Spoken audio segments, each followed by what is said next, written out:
Earlier this week, Liberal leader Mark Carney introduced what the Liberals and the Liberal media called the most ambitious housing plan in Canada since the Second World War. We used to build things in this country. After the Second World War, Canada faced a housing crisis. The government built prefabricated homes that were easy to assemble and inexpensive. And those homes are still here 80 years later. Now we're in another housing crisis. And it's time your government got back into the business of building affordable homes. We will build new homes for Canadians at a pace not seen since the Second World War. We'll build a Canada you can afford.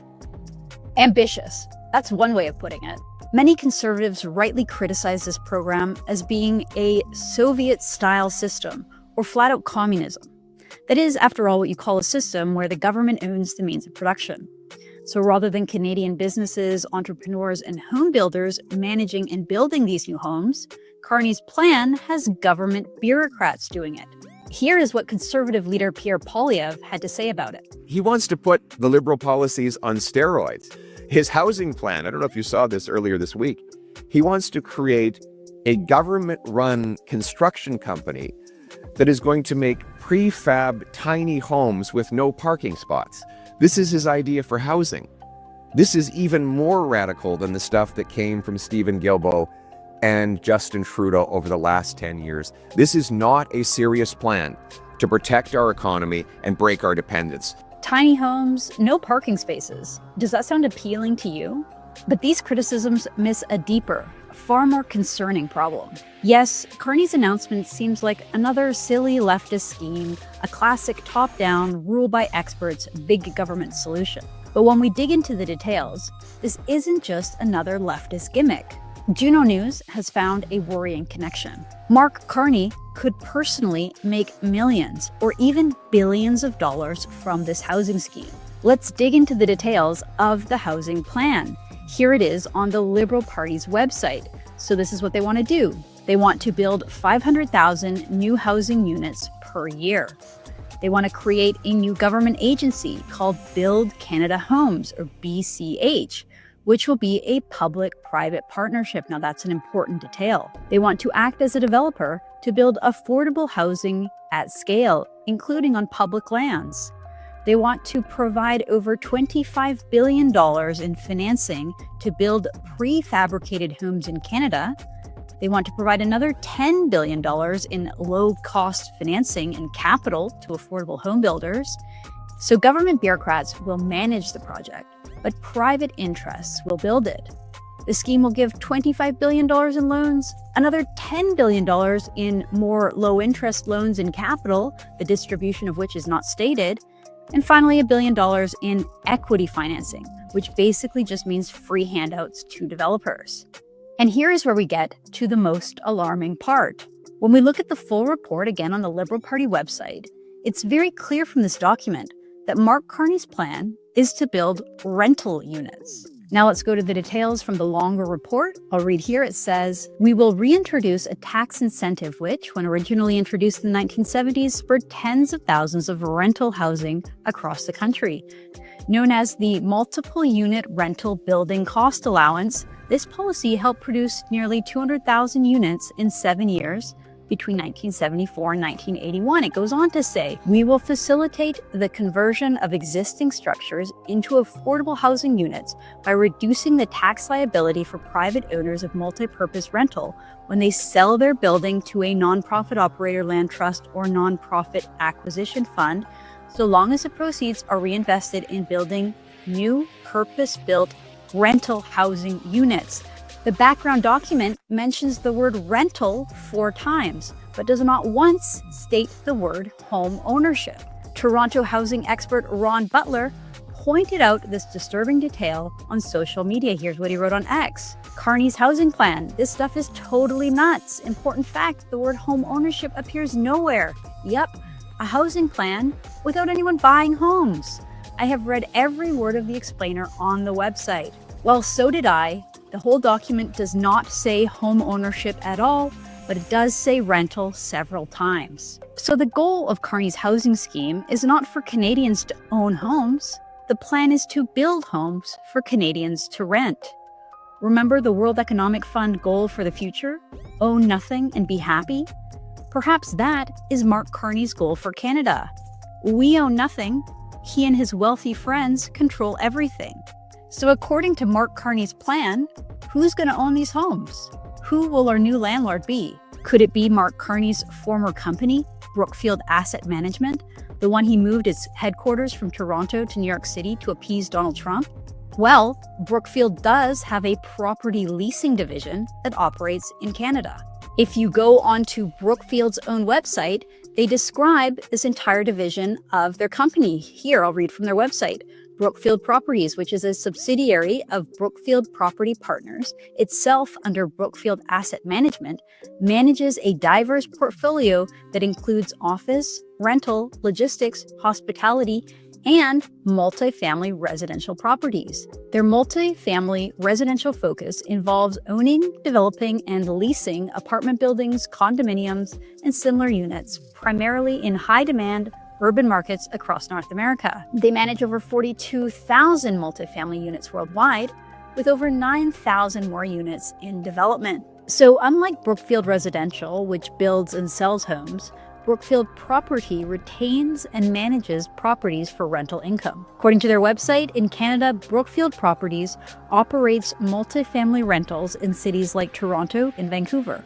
In the US, Brookfield Properties manages over 100 residential communities across 21 states. Brookfield Residential is a North American land developer and home builder, headquartered in Calgary, Alberta, Canada, and is a subsidiary of Brookfield Asset Management.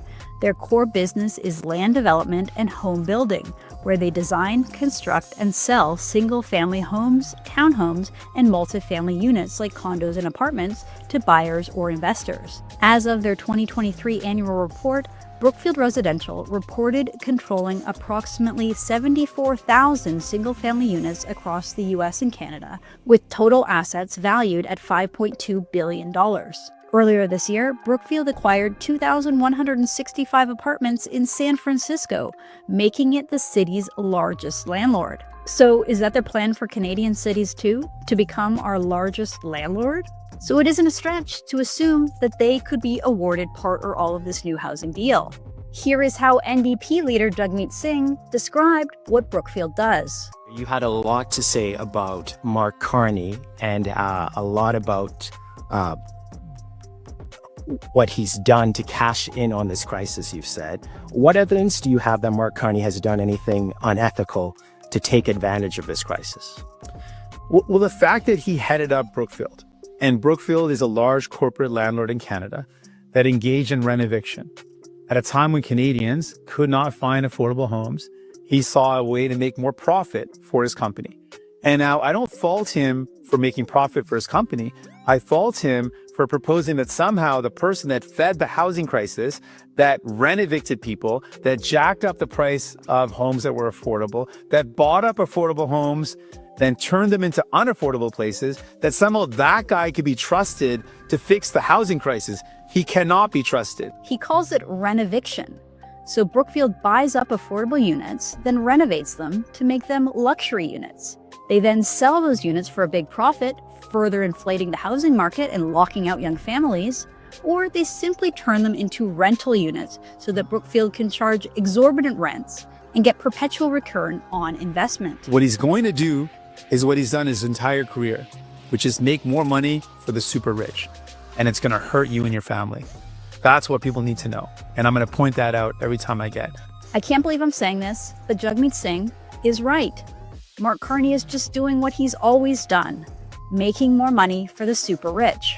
So is the plan for Brookfield to get the contract to build and own these homes with subsidies to the tune of $36 billion from Canadian taxpayers?